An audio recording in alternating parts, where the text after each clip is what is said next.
డబ్బు, అనారోగ్యం, ఉద్యోగం, వ్యాపారం అప్పులతో బాధపడుతున్నారా? వెంటనే జేకేఆర్ గురువు గారికి కాల్ చేసి అపాయింట్మెంట్ తీసుకోండి.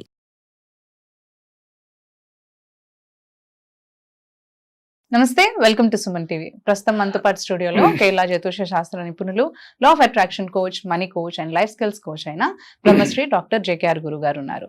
ఈ గురువు గారు మనకి పుట్టిన తేదీ అంటే మనకి డేట్ ఆఫ్ బర్త్, రోజు, టైం ఏవి తెలియకపోయినా కానీ పుట్టుమచ్చల శాస్త్రం ద్వారా లేదంటే హస్తరేఖల శాస్త్రం ద్వారా, ప్రశ్న శాస్త్రం ద్వారా కూడా మీ జ్యోతిష్యం అనేది చెప్పగలుగుతారు. అయితే ఈ గురుగారితో ఈ రోజు కొన్ని విషయాలు మనం అడిగి తెలుసుకుందాం. గురుగారు నమస్కారం అండి. నమస్కారం అమ్మా. గురుగారు, తల్లి, ప్రతి ఒక్కరికి, ప్రతి ఏ మానవుడికైనా ఒక కామన్ సమస్య ప్రతిసారి ఉంటుంది. అది చిన్నదైనా పెద్దదైనా. అదేంటంటే మెయిన్ గా అప్పులు. అవును. ఏదో ఒక అవసరానికి, అంటే ఇల్లు కొనడానికో లేదంటే కెరియర్ కో లేదంటే ఏదో ఒక అవసరానికి కంపల్సరీ ఏదో ఒక టైంలో అప్పు తీర్చుకునే ఉంటాడు ఆ అబ్బాయి. అది కానీ దాన్ని మనం తీర్చాలంటే కొన్నిసార్లు తీర్చగలుగుతారు కొంతమంది, కొన్నిసార్లు ఏంటంటే అసలు అది ఎంత తీర్చాలని ప్రయత్నించినా కానీ తీరకుండా అలాగే ఇంకా ఇంకా అప్పుల్లోకి వెళ్ళిపోతూ ఉంటారు. అవునమ్మా. అయితే ఈ సమస్యకి మనకి లా ఆఫ్ అట్రాక్షన్ ద్వారా ఏమైనా రెమెడీ ఉందంటారా? అసలు మంచి క్వశ్చన్ తల్లి.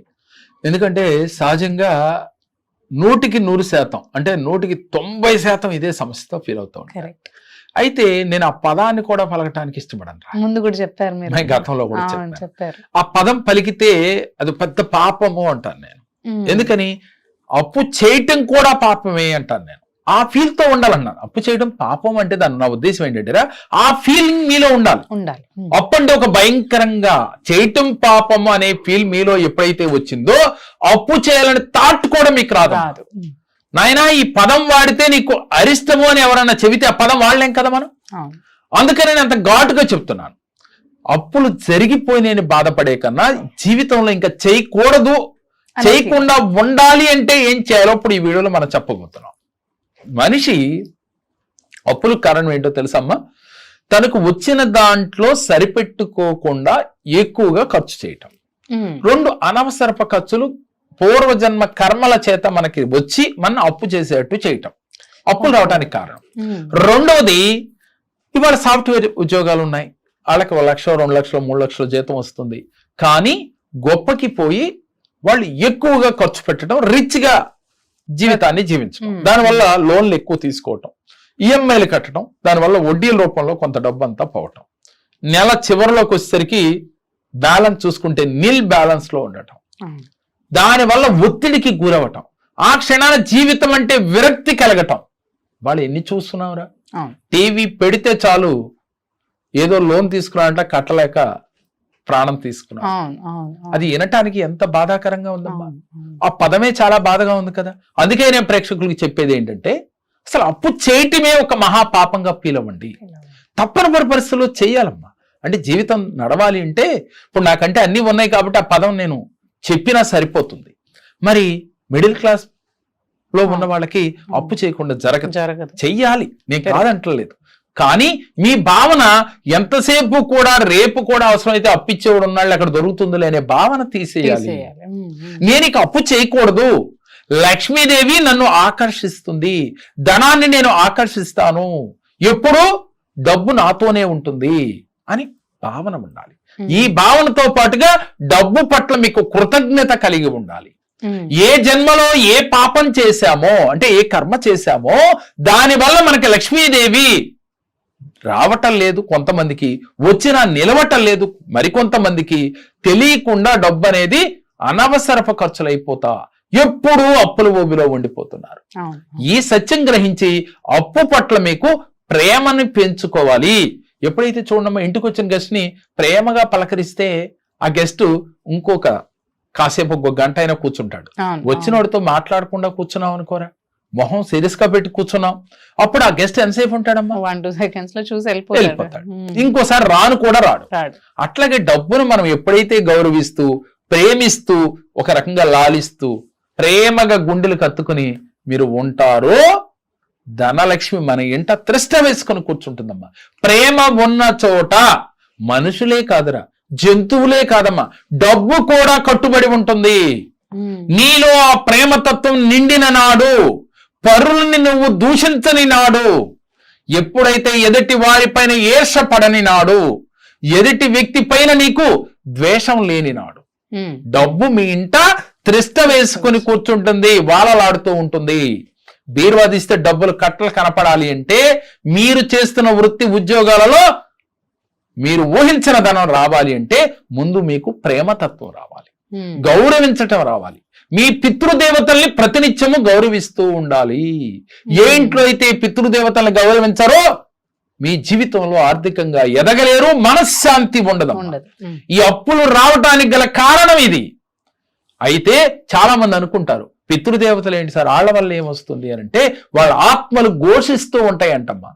ఎందుకంటే పైనుంచి ఆత్మ ఘోషిస్తడం అంటే బాధపడుతూ ఉంటాయి. ఎప్పుడైతే బాధపడుతూ ఉంటాయో ఆ ఇంటికి శుభం కలగదు. శుభం కలగాలి అంటే ప్రతి మనిషికి డబ్బే కదరా, డబ్బు ఉంటే ఆటోమేటిక్ గా కొన్ని సుఖాలు వస్తాయి. వీడి దగ్గర లేకపోయినా కొనుక్కుని తెచ్చుకునే పరిస్థితులు కూడా ఉంటాయి ఆనందాన్ని. అదే విధంగా అలాంటి డబ్బు రావాలన్నా, ఆనందం రావాలన్నా, ఆరోగ్యం రావాలన్నా ఇంటి పెద్దలు ఆత్మ ప్రశాంతంగా ఉండాలి. అవును, చాలాసార్లు విన్నాను. అంటే దేవుడు ఆశీర్వదించినా కానీ మధ్యలో వీళ్ళు స్టాప్ చేస్తే అసలు ఆ ఆశీర్వాదం కూడా రీచ్ అవ్వదు అంటారమ్మా.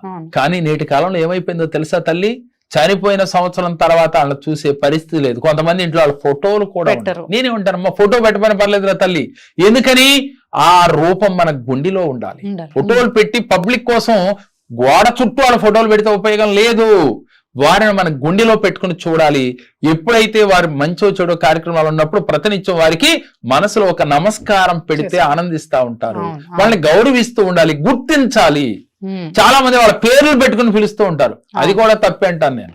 ఎందుకని వాళ్ళ పేరు పెట్టుకుని ప్రతిరోజు ఆ పిల్లల్ని తిడతా ఉంటే అది తప్పే కదా. ఎందుకు మీకు అది కూడా చేయాల్సిన పని లేదమ్మా. వాళ్ళ మీద ప్రేమను నువ్వు పేర్లు పెట్టుకును ప్రతినిత్యం పంచవక్ష పరమండాలు వాళ్ళ ఫోటోల ముందు పెడితే కాదు, ప్రతినిత్యం వారికి కొన్ని కర్మలు చేస్తూ వారిని గౌరవిస్తూ తిథుల నాడు కనీసం వారికి చేయవలసిన ధర్మం చేస్తూ ఉంటే వాళ్ళ ఆత్మ మిమ్మల్ని దీవిస్తుంది. మీకు అష్టైశ్వర్యాలు ఎందుకు రావు అంటే మీ గీతలో ఉంది, ధనలక్ష్మి గీతలో ఉంది. కొన్ని చాట్లు చూసినప్పుడు తల్లి నాకు ఇతను చాలా గొప్పవాడు అవుతాడు అనిపిస్తుంది. కానీ అతను చూస్తే ఇందాక ఆ పదం నేను వాడినన్నా కదా, అలాంటి బాధల్లో ఉంటాడు, కూరుకుపోయి ఉంటాడు. ఎందుకు ఇలా జరిగింది అని అంటే అతను క్వశ్చన్ చేస్తాను, అయ్యా నువ్వు ఈ తప్పు చేస్తున్నావు అని. అవును సార్ అని అంటాడు.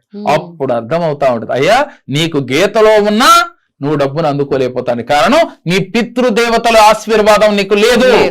కాబట్టి మీ పితృదేవతల యొక్క ఆశీర్వాదం నీకు కావాలి అంటే ఇప్పుడుకైనా నువ్వు తెలుసుకో, మారితే నువ్వు ఈ ఊబిలోంచి బయటపడగలుగుతావు. డబ్బు నిలబడుతుంది.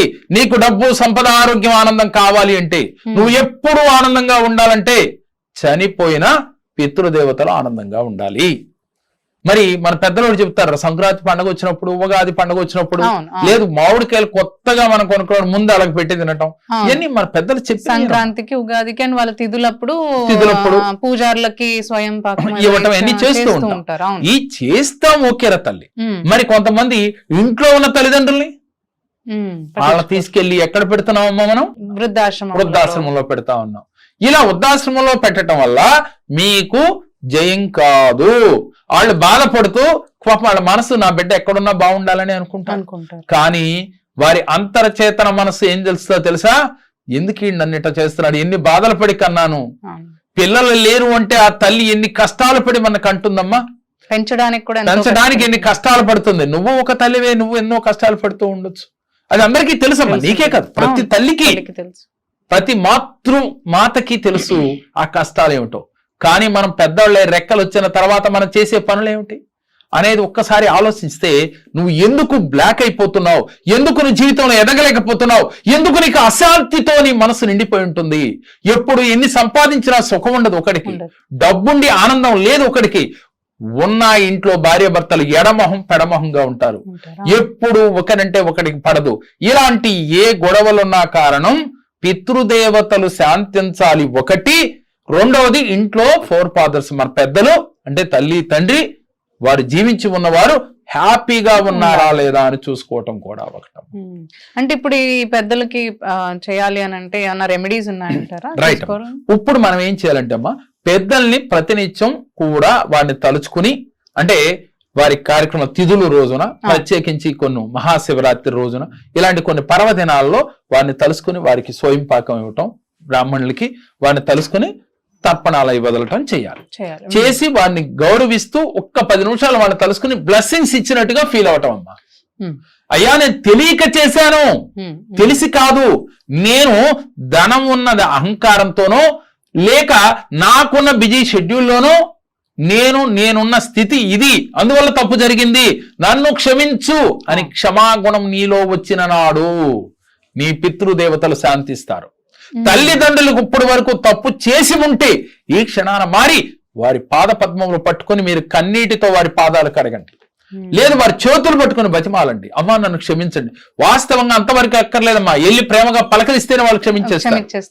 కానీ నీలో మరి అది రావాలి కదా ప్రేమ, అది బయటికి తీసుకొస్తే నీలో క్షమాగుణం వచ్చినట్టు. ఎప్పుడైతే నీలో కృతజ్ఞతా భావం వచ్చిందో నీకు వాళ్ళు బ్లెస్సింగ్స్ వస్తాయమ్మా. బ్లెస్సింగ్స్ వస్తే ఆల్రెడీ దేవుడు ఇస్తానికి సిద్ధంగా ఉన్నాడు, నీ జాతకరీత్యా భగవంతుడు ఇస్తానే ఉన్నాడు, కానీ మీకు మధ్యలో బ్లాక్ అవుతా ఉన్నాయి. ఆ బ్లాకేజ్ రిలీజ్ అయ్యి మీరు అనుకున్న గోల్స్ అనే రీచ్ అవుతారు, అష్టైశ్వర్యాలు పొందగలుగుతారు. దీంతో పాటుగా ప్రతినిత్యం కూడా లక్ష్మీ కుబేరులను ఎక్కువగా ఆరాధించాలి. డబ్బు కావాలంటున్న వాళ్ళు లక్ష్మీనారాయణని ఎక్కువగా ఆరాధిస్తూ ఉండాలి. లక్ష్మీనారాయణ, లక్ష్మీదేవి ఒక్కదాన్ని ఆరాధిస్తే డబ్బు రాదురా తల్లి. లక్ష్మీదేవికి భర్తని ఎవరైతే ఆరాధిస్తారో వారి ఇంట థ్రస్ట వేసుకుని కూర్చుంటుంది. కానీ లక్ష్మీదేవికి నమస్కారం పెట్టమైన పర్లా, వారి భర్తని గౌరవించిన చోట నేనుంటాను అని చెప్తుంది. అది కదా బంధం అంటే, అది కదా ప్రేమ అంటే. భార్యాభర్తల ప్రేమ ఏది మరి వాళ్ళిద్దరి నుంచి నేర్చుకోవాల్సింది ఏదమ్మా మనం, అదే కదా. నేనేమంటానంటే తెలియక తప్పు చేయడం సహజమే, కానీ ఇక నుంచి మారితే భార్య విలువ భర్త విలువ ఒకళ్ళొకళ్ళు తెలుసుకుంటే మీకు ఆనందం, ఐశ్వర్యం, సంపద, ఆరోగ్యం వచ్చి తీరతాయి తల్లి. అలాగే గురుగారు, ధన్యవాదాలండి. నమస్కారం. అన్ని చక్కగా చెప్పారు. అంతేకాకుండా ఇలాంటివన్నీ కూడా మీరు మన క్లాసెస్ లో కూడా చెప్తున్నారు కదా. ఇప్పుడు మనకి 1-to-1 సెషన్స్ కండక్ట్ చేసి లా ఆఫ్ అట్రాక్షన్ గురించి కానీ, లేదంటే జాతక రీత్యా ఏమైనా సమస్యలు ఉన్నా, లేదంటే జ్యోతిష్యం గురించి సమస్యలు ఉన్నా కానీ ఇవన్నీ కూడా మీరు క్లియర్ చేస్తున్నారు. అయితే మనకి నంబర్స్ నుంచి కాంటాక్ట్ చేసి మీ ద్వారా, అంటే మిమ్మల్ని కాంటాక్ట్ చేసి ఈ 1-to-1 సెషన్స్ అనేవి అటెండ్ అవ్వచ్చు. అంతేకాకుండా మనకి ఎవ్రీ మంత్ కూడా క్లాసెస్ కూడా రన్ చేస్తున్నాం, ప్రతి నెలలో జరుగుతా ఉన్నారు. ఆ క్లాసెస్ కూడా మనకేంటి వెబినార్స్ అంటే ఆన్లైన్ క్లాసెస్ రన్ చేస్తున్నాం. అండ్ 1-to-1 సెషన్స్ అయితే ఆన్లైన్ ఆఫ్లైన్ రెండు కూడా చేస్తున్నాం. ఇందులో ఎక్కువగా మనకి ఇలాంటివే చాలా సమస్యల గురించి మీరు డిస్కస్ చేయడం అండ్ వాళ్ళకి టెక్నిక్స్ కూడా చెప్పడం జరుగుతుందమ్మా. ఏం లేదురా, వీటిలో వాళ్ళు గనక నమ్మకంతో వస్తే వాళ్ళ సమస్య ఏదైనా సరే, నేనేమంటానంటమ్మా, సమస్య లేని మనిషి లేడురా. ఏదో ఒక సమస్య మనిషిని వేధిస్తుంది, ఆ సమస్య నుంచి బయటికి తీసుకురావటమే ఈ కేరళ జ్యోతిష్యం యొక్క లక్ష్యం అమ్మా. అంటే నా మోటో ఒకటేరా తల్లి, అందరూ ఆనందంగా ఉండాలి, అందరూ ఐశ్వర్యంతో ఉండాలి, అందరూ హ్యాపీగా ఉండాలి, కుటుంబ సమేతంగా కలిసి ఆనందంగా గడపాలమ్మా. ఇవాళ డబ్బు ఉండటమే కాదురా, డబ్బు కావాలి, డబ్బుతో పాటుగా కుటుంబ సభ్యులు అందరూ ఆనందంగా హ్యాపీగా వర్ధిల్లాలి. ఈ మోటోతోనే ఈ కేరళ జ్యోతిషాన్ని స్థాపించడం జరిగిందిరా. ఎంతో మంది జీవితాల్లో అలాంటి వెలుగులు ఇస్తూ ఉన్నాం, వీడియోలు చూపిస్తూ ఉన్నాం. కరెక్ట్. అవును గురుగారు, ధన్యవాదాలు. నమస్కారం అండి. నేను మధురానగర్ నుంచి వచ్చానండి. నా పేరు అరుణ అండి. బాబు గురించి వచ్చానండి, నేను వీసా గురించి వచ్చానండి. 10 మెంబర్స్ ముందు ఉన్నారండి, బాబు కన్నా ముందు అందరు రిజెక్ట్ అయ్యారండి. మా బాబుకి వీసా వచ్చిందండి. సార్ 100% వస్తుందని చెప్పారండి, ఖచ్చితంగా వచ్చిందండి. బాబుకి చాలా ఆనందం వేసిందండి నాకు. మళ్ళీ సెకండ్ టైం కూడా వచ్చానండి ఆర్థిక సమస్య గురించి. అది గవర్నమెంట్ మనీ ఆగిపోయినాయి అని వచ్చాము, మా హస్బెండ్ నేను ఇద్దరము. ఖచ్చితంగా సార్ చెప్పినట్టు మాకు వచ్చినాయండి, చాలా ఆనందం వేసిందండి.